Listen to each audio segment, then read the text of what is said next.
Hola, vamos a continuar con la novela que nos encontramos leyendo, El placer de los dioses, inspirada en la fabulosa vida del pirata Barbarroja. Vamos a continuar y dice así. ¿Qué había ocurrido? Sencillamente que una de las mozas, después de dejarse halagar y de recibir costosos regalos del apuesto lugarteniente, se había negado a ir donde él quería. Y al insistir el corsario en una forma un tanto ruda, habían salido en defensa de la joven sus cuatro compañeras. Y en defensa de estas últimas, el tabernero y algunos parroquianos del lugar, generalizándose así una riña mortal. Al intervenir varios corsarios con los resultados conocidos. Uno de los muertos era un corsario.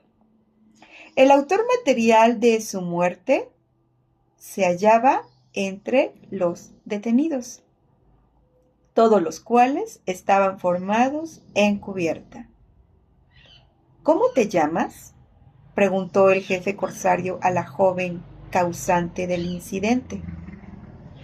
Sacia, repuso ella, mirándolo con gran desparpajo y haciéndole un plearesco guiño, preguntó a su vez: ¿Y tú? Eres Barbarroja, ¿verdad? Has provocado una grave riña en la cual ha muerto uno de mis hombres. ¿Sabes cuál es la pena? La riña no la provoqué yo, sino ese cochino pirata. Sacia se interrumpió, ahogando una exclamación de consternación. ¿Pirata, eh? ¿Es así como nos pintas?, inquirió Cair con extraña frialdad. Sacia no replicó. Comprendía al parecer que había cometido un desliz. Sus ojos grandes, negros, brillaban, pero no de miedo, ni siquiera cuando Shinam se acercó al jefe y le dijo algunas palabras mirándola a ella y al hombre causante de la muerte del corsario. Al escuchar a su capitán, Cair frunció el ceño y se acercó al hombre en cuestión. Tenía el aspecto y la vestimenta de un rústico. Sin embargo, en su actitud y en su mirada se advertía algo más. De lejos, de los 6 hombres apresados, incluyendo al tabernero, era él quien atraía la atención. ¿Cómo te llamas y quién eres?, preguntó Shinam acercándose al susodicho personaje. Me llamo Salvatore y soy carpintero de oficio. Recio en Lecce y estoy de paso en Brindisi. No mientas, te reconocí enseguida. Tú eres uno de los caballeros que, luchando al lado de Cossier, tomasteis el palacio de Túnez. Luché contigo. El desconcierto mayúsculo del personaje en cuestión. Su repentina palidez demostraba que la acusación tenía fundamento. ¿Qué tienes que decir a esto?, inquirió Cair. No sé de qué hablas. Me llamo Salvatore, soy carpintero y tengo un taller en Lecce, donde vivo. Mentira, señaló Shinam. Tú eres uno de esos valientes que hieren a los que están caídos, heridos y moribundos. Fuiste uno de los que se ensañó con Hassan. Te hubiera reconocido entre 1000, pero hay algo más que probará mi afirmación. Antes de caer herido por 4 de vosotros, alcancé a herirte en un brazo, a la altura del hombro. Descúbrete y veremos si es verdad o no. Salvatore, más pálido que antes, no dijo una palabra ni se movió.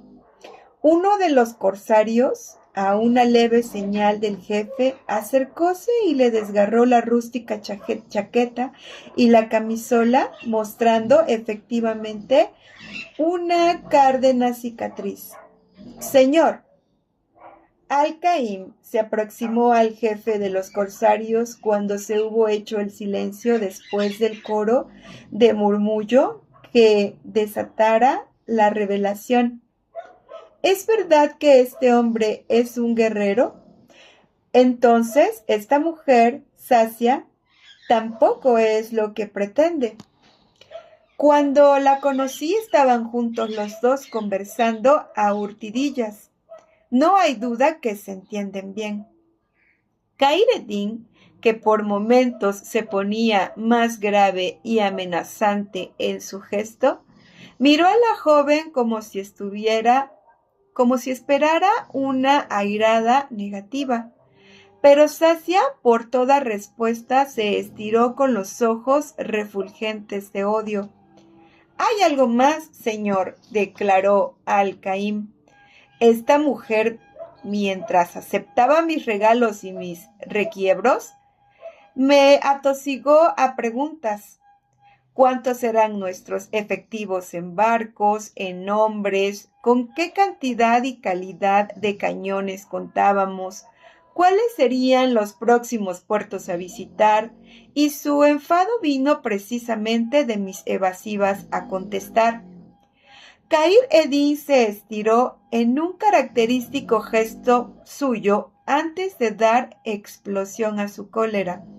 Volvió a estudiar a la joven, al presunto caballero y a los otros con detenimiento. Finalmente llegó a una conclusión. El tabernero y dos de los hombres no fingían su condición, lo mismo que las otras 4 chicas. En consecuencia, hizo separar a Sasia, a Salvatore y otros 2 individuos que a no dudar eran compañeros de aquel, es decir, caballeros de Malta disfrazados de rústicos, y despidió al resto. «Shinam», dijo luego Barbarroja sin ocultar el brillo escarlata de su mirada. «Soltad amarras. Nos internaremos en el Adriático». «A la orden, señor». Momentos después, la nave capitana dejaba silenciosamente las aguas del puerto de Brindis y se internaba más adentro. La joven y los 3 prisioneros, fuertemente custodiados, fueron encerrados en la bodega, lo cual los puso en alarma y tensión. Comprendían que habían sido descubiertos y que el temible jefe corsario ya los había enjuiciado y condenado. Ahora iban hacia una muerte cierta. Pero, ¿qué género de suplicio se había inventado para ellos? ¿Era este el temeroso interrogante que se reflejaba en sus azoradas miradas? La espera y la electrizante tensión parecieron durar una eternidad. Al asomar el alba, la costa de Brindisi era ya solo una línea oscura que también desapareció al asomar sobre la línea del horizonte los refulgentes rayos solares que dieron al mar una extraña fisonomía. Pero la Kaaba no disminuyó el ritmo de su velocidad hasta que la radiante claridad del día permitió admirar en toda su grandeza la imponencia de aquellas montañas líquidas, de aguas de brillo acerado que se movían suave y pesadamente. Entonces reapareció el jefe corsario y su reaparición coincidió con la casi completa detención de la nave y la presencia de los prisioneros. Shinam, otros oficiales y Pafnucio venían también. Lo mismo que varios corsarios, se tenía la impresión de que iba a tener lugar una gran ceremonia a bordo. Y así era en verdad, solo que aquella sería una nueva ceremonia de la muerte. A una señal de Shinam, los corsarios obligaron a los 4 prisioneros a asomarse a la borda por el lado del babor. En tanto la hermosa, aunque pálida Sasia, lanzaba gritos histéricos de terror. Sus compañeros, creyendo que, sin más miramentos, los arrojarían al mar, trataron de hacer resistencia y aún luchar, pero dominados por los rudos corsarios, asomaron al fin en la borda. «Proseguid con las órdenes», dijo fríamente Barbarroja. Shinam saludó e hizo una señal. Los prisioneros contemplaban las quietas y aceradas montañas de agua que se mecían siniestramente bajo sus pies, como torvos y oscuros abismos prontos a tragarlos.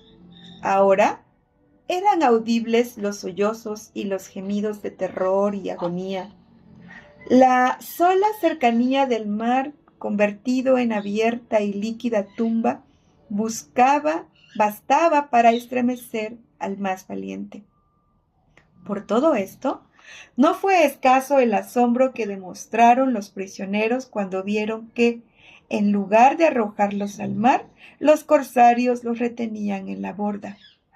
A una nueva orden del capitán aparecieron 2 corsarios de torsos descubiertos y piel oscura que portaban cestos. En estos todavía sangrantes se podían ver algunos cuartos de ovejas y cabritos. Acercándose a la borda junto a esos prisioneros, los 2 corsarios arrojaron al mar 2 buenos trozos de aquella carne. Sasia y los otros miraban llenos de asombro. Parecían no haber comprendido aún el destino, uno bien terrible, que los esperaba. Pero cuando la luz del conocimiento relampagueó en su conciencia, su asombro se convirtió en pavura y su hosco silencio en una gritería de terror histérico apenas contenible. Súbitamente, a los pocos instantes de que los sangrantes restos flotaran en las verdosas aguas, numerosas y grandes aletas como pequeños timones de barcos sumergidos empezaron a cortar las aguas con pasmosa rapidez. Momentos después, un remolino de agua y de enormes peces, de barriga blanca y enormes bocas armadas de largos y filosos dientes, trenzados en el loco empeño de la supervivencia, y hacían desaparecer aquellos trozos en un abrir y cerrar de ojos. Los prisioneros se mostraban ahora tan pálidos y conmovidos que seguramente hubieran caído de rodillas a no sostenerlos los corsarios. Entonces vino otra orden de Shinam, que al parecer sabía perfectamente lo que estaba haciendo. Y entonces un angosto y largo madero se extendió sobre la borda, siendo convenientemente atado y asegurado su extremo interior. En el extremo exterior se había atado una gruesa cuerda. Una nueva señal, y antes de que el llamado Salvatore comprendiera lo que estaba por ocurrir, se encontró fuertemente amordazado y con las manos atadas por el extremo de la misma cuerda que colgaba del extremo exterior del tablón. Y entonces, venciendo la escasa cuanto inútil resistencia del condenado, 2 corsarios lo obligaron a ir por la angosta plancha hacia la punta en medio de los gritos de horror y consternación de sus compañeros de infortunio. Salvatore luchó e intentó no hacerlo, pero sus mismos esfuerzos decretaron su caída prematuramente. y se lo vio precipitarse hacia el mar, agitando las piernas y retorciéndose en el aire como un condenado del infierno, arrojado sobre un gigantesco crisol de plomo fundido. Sus alaridos, que la mordaza no consiguió acallar del todo, estremecieron hasta la médula a todos los presentes, sin exceptuar a Cair Edín, que impasible contemplaba la escena. Los hermanos la hermosa Sacia, pálida como una muerta, lanzó un gemido y se deslizó sobre cubierta. Sus dos compañeros, tan improvisados como ella, volcaron la cabeza apartando la mirada de la horrible visión y cayeron de rodillas gimientes al lado de la bella pecadora. Una disculpa que se escucha que alguien ronca, es mi pequeña perrita Yowali, que está por acá, pero bueno, vamos a continuar leyendo. Dice así: Sacia consiguió vencer al fin el tumulto ensordecedor de gritos y alaridos de horror y terror que, al no encontrar adecuado vehículo de expansión, estallaba con violencia y repercutían dolorosamente dentro de su ser. Y entonces, como un eco que viniera desde lejos, desde el fondo del mar, oyó una voz de acento firme, metálico, convincente y autoritario. ¿Habéis visto lo sucedido al otro complotador, al infame y felón caballero, instrumento de la intriga y la traición? El mismo destino os espera a vosotros, bien lo sabéis. El que hablaba era el temible y odiado Barbarroja. Retornando gradualmente a la conciencia, Sacia lo miró y escuchó. Luego, venciendo su enfermiza condición, se puso de pie, aunque buen cuidado tuvo de apartarse de la borda trágica, esbozando un expresivo gesto de repulsión que no consiguió dominar. Pero he resuelto ser generoso con vosotros, a condición de que a vuestra vez os mostréis comprensivos.